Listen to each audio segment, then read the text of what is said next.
नुआपड़ा जिला Khadiyal LCT college रे पदार्थ विज्ञान तृतीय वर्ष छात्र भाव में अध्ययन करुवा लक्ष्मण धुंडी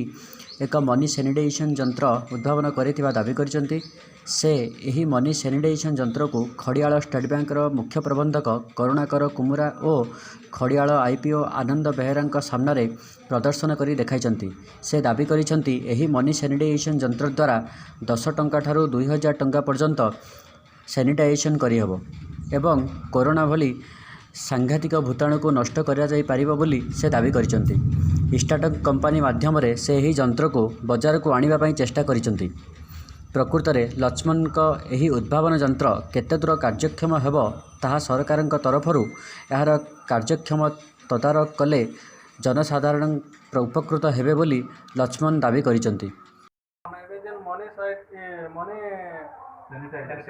सैनिटाइजर जो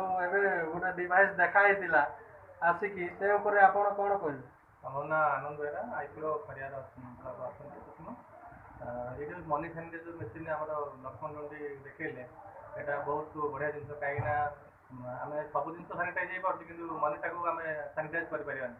तो ये मेसीन द्वारा से जो सानिटाइज करने द्वारा तार जो भाइरसटा व्यापार कमी द्वारा लोक के उपकृत हे जस्ट ट्रायल ट्रायल सक्सेस मैंने अधिक से रिसर्च कलापर चार्ट पर रेजिस्ट्रेशन करेंगे फैसिलिटी गवर्नमेंट तरफ